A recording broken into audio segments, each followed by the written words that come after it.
sharing our FS structure with it.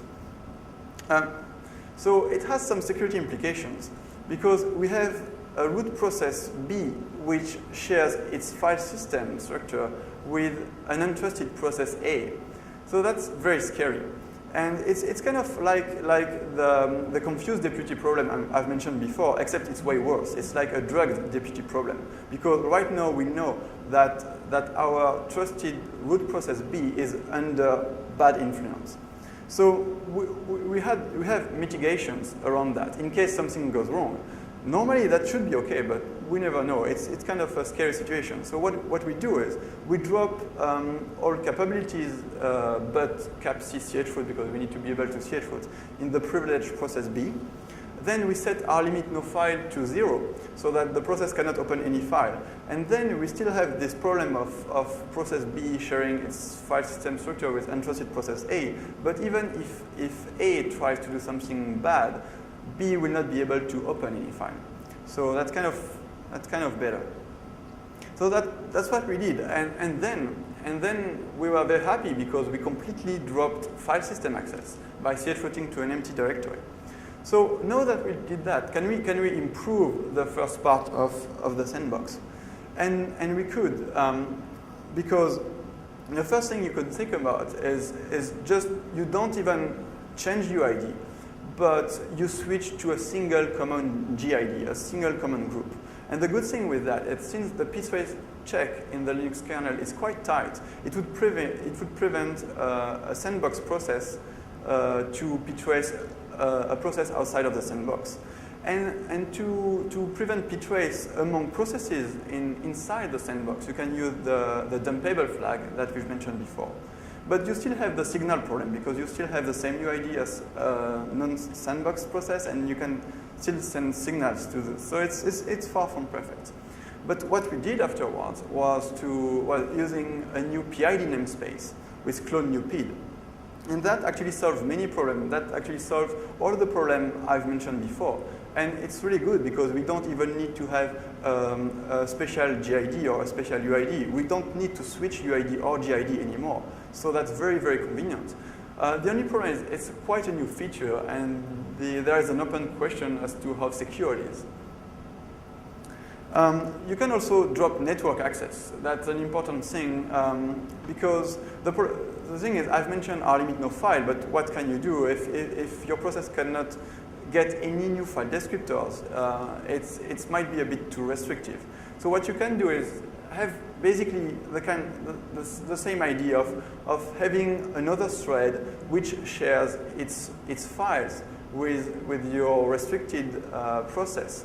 And it becomes a broker for the first one. So the sandbox process would ask the broker process, please open me this file. And the broker process can then take a security decision. Okay, should I allow this process to open this file? Is it okay? Is it a socket? Is it not a socket?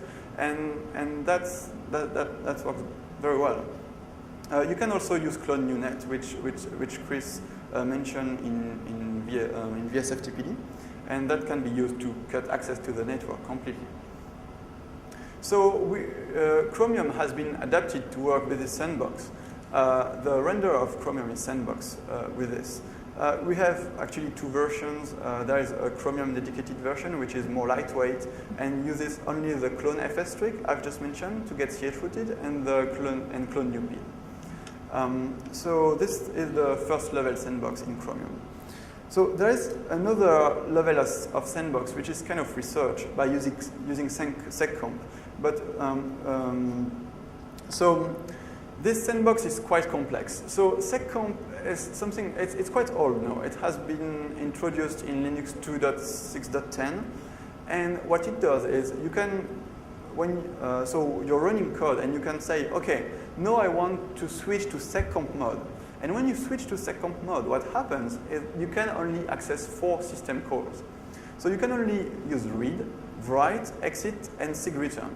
So exit is obviously to exit your process. Sig return is to be able to handle signals. So what you can really do is read and write. So that's very, very limited, but maybe that might be enough to write a renderer. So that was a question. But the problem is it was designed with pure computing in mind. So it's good in a sense because the 4 systems calls allowed design is simple enough that we can be pretty sure that the design is correct. So interestingly, there were still some vulnerabilities in SecConf, even though it's very simple, as Chris has found a few ones, I think. But at least the design seems correct at first sight.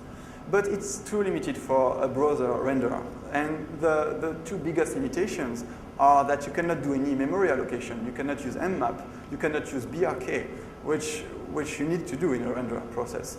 And another big problem is you cannot receive any new file descriptor because you would need a receive message for that, which you don't have access to, unfortunately.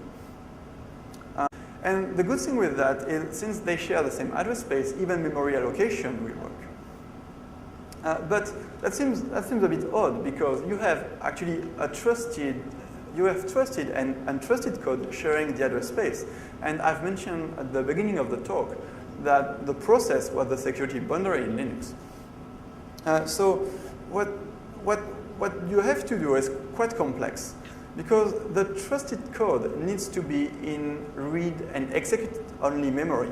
Otherwise, the untrusted code could modify the trusted code, which would be an obvious security vulnerability.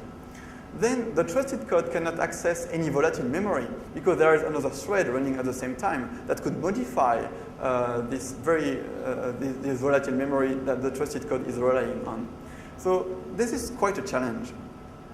So yeah, here is a figure to understand how it works. So you see the common address space. And so thread 1 is the trusted thread, and thread 2 is untrusted and under SecConf, and it makes syscall requests to the trusted threads.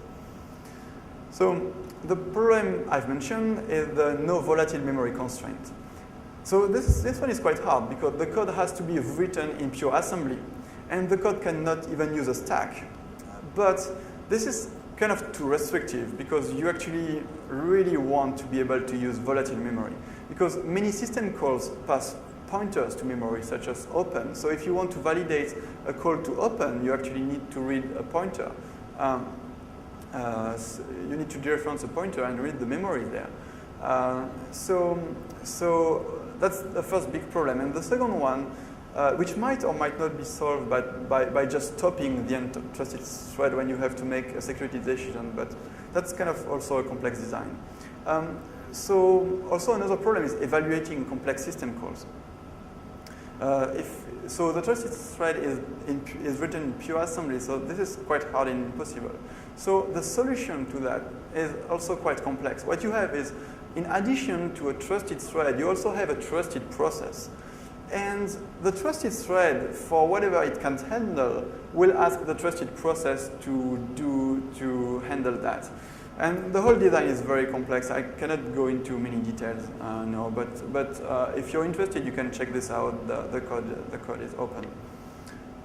So this is the work of Marcus Götzsche and Adam Langley, and it's a very complex design. It's also a very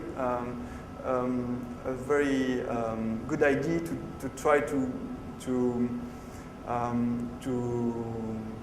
overcome the SecConf limitations. And it has very high potential to isolate the kernel from the sandbox program. But for now, it's still work in progress because it's really complex. It has performance issues, and it's not yet enabled by default in Chromium, although it's compiled by default, so you can enable it with a switch if you want to try it. So there are also many other approaches you could have. You could rely on mandatory access control to do sandbox. So if you have just some control over the policy, let's say you just say that everything that is run through /bin/sandbox will automatically be under some policy, then you can kind of have a sandbox relying on a Mac. So it has been done with SE Linux. It's called the SE Linux sandbox, so you can also check this out if you're interested. You could also even drop, because the good thing in our sandbox is that you can drop privileges during execution. So you can have privileges, set up everything, and then drop privileges. And SE Linux kind of supports something like this with dynamic transitions, so you might also do something with this. But the problem is you're still relying on a policy uh,